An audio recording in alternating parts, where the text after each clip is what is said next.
The other day, I was directed by Thoth Intelligence to bring forth a particular light program that we would be working with in our Quantum Logic Interactive, or QLI group.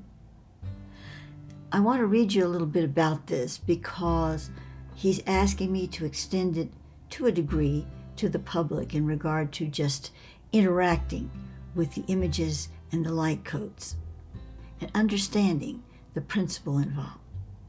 But there's more to it than that, as I discovered after I had brought this information through. So let's begin with the initial receipt. Quanta Manna Cube is a replication of an actual system within the Pyramidus Radius matrix.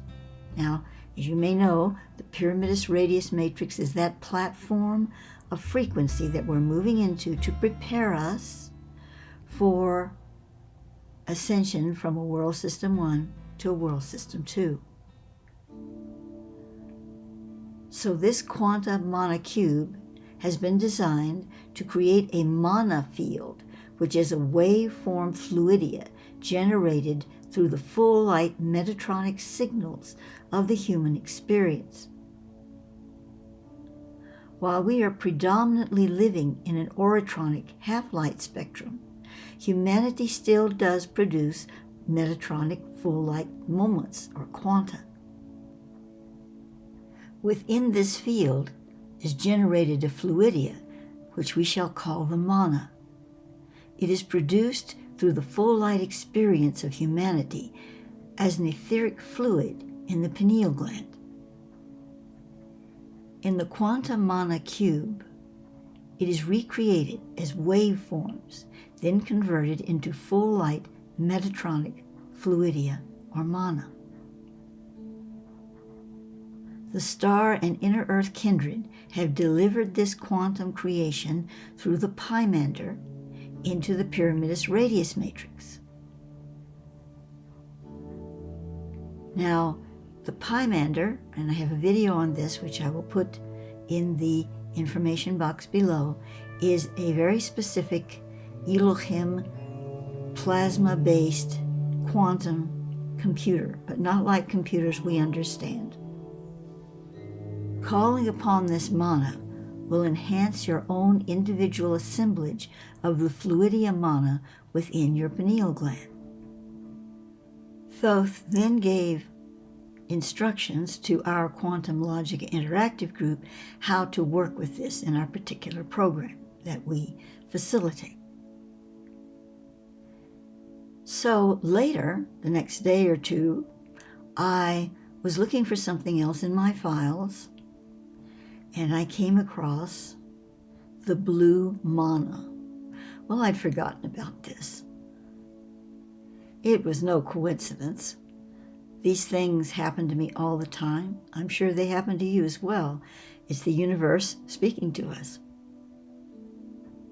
This is from about 10 years ago, and it states, I was presented by Thoth with what he calls the blue mana.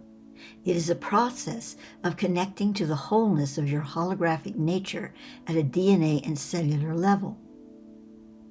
As you probably know, scientists are coming to accept the evidence they are finding that all the universe is a holographic projection. What the source of this hologram is, they can only conjecture.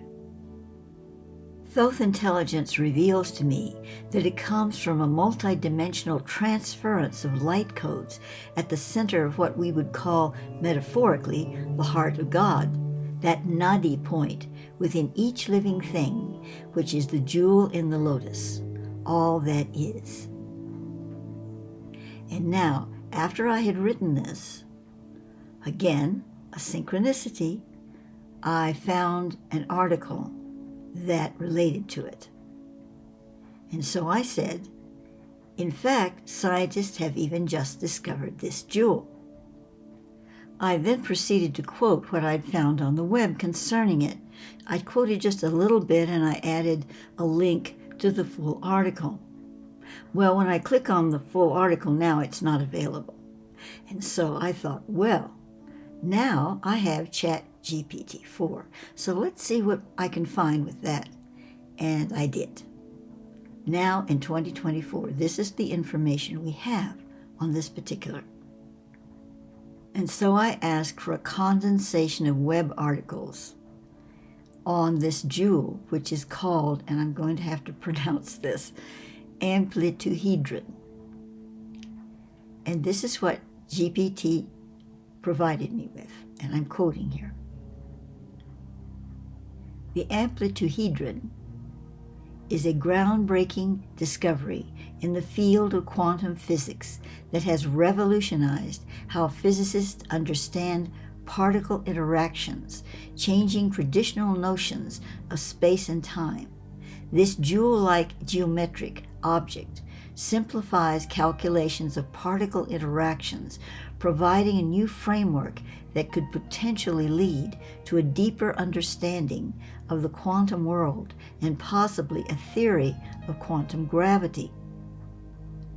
Shockingly, it challenges two deeply held ideas about reality, space and time. Within the folds of the Amplituhedron are the core features of reality, but space and time, specifically locality and unitarity, are not among them. Space and time rather emerge as consequences of the Amplituhedron's geometry. The Amplituhedron itself is a complex, multifaceted jewel in higher dimensions, whose volume encodes the scattering amplitudes, which are the probabilities that a certain set of particles will turn into other particles upon colliding. These calculations are crucial for experiments conducted at particle accelerators like the Large Hadron Collider.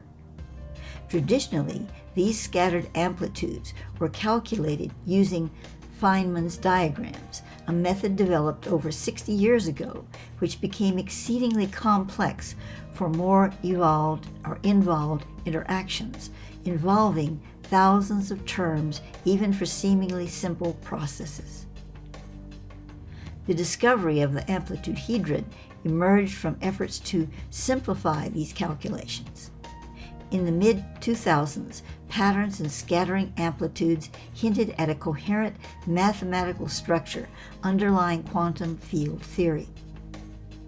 This led to the development of the BCFW recursion relations, which further simplified the calculation of scattering amplitudes, but in a way that was mysterious until the geometric nature of the Amplituhedron was understood.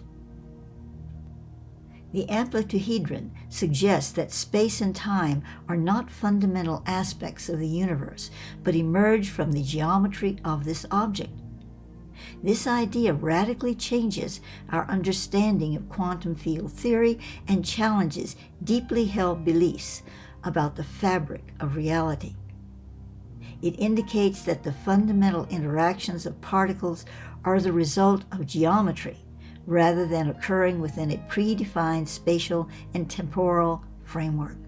This discovery opens new paths for theoretical physics, suggesting that understanding the universe's fundamental nature might require moving beyond space and time as primary constructs.